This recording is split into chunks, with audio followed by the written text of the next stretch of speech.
Hello আমার মিষ্টি মিষ্টি বন্ধুরা, গুড মর্নিং, শুভ সকাল। তোমরা কেমন আছো? আশা করি ভালো আছো। আর ঝুমা জোজোর চ্যানেলে তোমাদেরকে অনেক স্বাগত। তো চলো বন্ধুরা, আজকে একটা রান্নার ভিডিও দেখাচ্ছি। তো তোমরা ভিডিওটা দেখতে থাকো। লাউ পাতা দিয়ে লোটে মাছ বানাবো। তো কিভাবে বানাবো বন্ধুরা, ফুল ভিডিওটা দেখতে থাকো। দেখো, লাউ পাতাগুলো একটু আমি লবণ দিয়ে মেখে রেখেছিলাম। তারপর দেখো, মাছগুলো হলুদ লবণ দিয়ে মেখে রেখেছি। আর পেঁয়াজ, কাঁচা লঙ্কা এবং আদা, একটু রসুন দিয়েছি। দিয়ে এটা আমি ভালো করে, শুকনো লঙ্কা দিয়েছি তেলের মধ্যে, দিয়ে এটা আমি পেঁয়াজটা ভালো করে ভেজে নেব, লাল লাল করে ভেজে নেব। তারপরে তার সঙ্গে আমি দুটো টমেটো মিশাবো।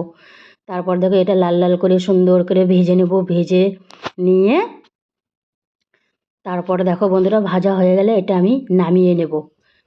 তারপরে এটা আমি মিক্সচার মেশিনে দিয়ে এটা আমি একটু ঘুরিয়ে নিয়ে আসবো। সুন্দর করে ভালো করে ঘুরিয়ে নিয়ে আসবো। ঘুরিয়ে নিয়ে তারপর দেখো বন্ধুরা, তারপরে দেখো ঘোরানো হয়ে গেছে, মশলাটা করা হয়ে গেছে। তারপরে এটা আমি লোটে মাছের সাথে এটা মেখে নিচ্ছি ভালো করে, একদম সুন্দর করে মেখে নেব। ধনে পাতা দিয়ে দিলাম। ধনে পাতা দিয়ে ভালো করে এটা মেখে নিয়েছি। মেখে নিয়ে এই যে লাউ পাতাটা দিয়ে আমি মেখে রেখেছিলাম, একটু লবণ দিয়ে হালকা একটু মেখে রেখেছিলাম, জলটা ছেড়ে দেবে বলে। তারপর দেখো, এটা মেখে নিয়েছি। লাউ পাতার মধ্যে আমি এক এক করে সব মাছগুলো সুন্দর করে দিয়ে এটা ভালো করে মুড়িয়ে নেবো। আমি দুটো প্রথমে সুতা দিয়ে এটা আমি পেঁচিয়ে নিয়েছিলাম। তারপরে আমি দেখলাম যে সুতাটা দেওয়ার প্রয়োজন নাই।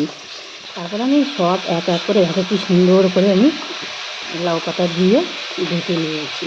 তারপর দেখো, এটা আমি তাওয়ার মধ্যে সুন্দর করে মাছটা ভেজে নিচ্ছি এক এক করে। তোমরা এটা ভাপে করতে পারো, কারণ যেহেতু মাছটা নরম, লোটে মাছ। আর আমি কিন্তু এটা লাউ পাতা দিয়ে সুন্দর করে লাল লাল করে ভেজে নিয়েছি। তোমরা চাইলে তোমাদের পছন্দ মতন করতে পারো। আমি তো এইভাবে বানালাম। দেখো কি সুন্দর লাল লাল করে ভেজে নিয়েছি। তো বন্ধুরা, ভিডিওটা কেমন লাগলো তোমরা কিন্তু অবশ্যই কমেন্ট বক্সে জানিও। দেখো এক এক করে আমি প্রত্যেকটাই কিন্তু ভেজে নিয়েছি। ভালো লাগলে একটা লাইক, কমেন্ট, একটা শেয়ার করে দিও বন্ধুরা। দেখো সবটাই আমি করে নিয়েছি। ভিডিওটা কেমন লাগলো বন্ধুরা, কমেন্ট বক্সে অবশ্যই জানিও বন্ধুরা। তোমরা ভালো থেকো, সুস্থ থেকো। আবার নেক্সট কোনো ভিডিওর সাথে আবার দেখা হবে। টাটা বন্ধুরা।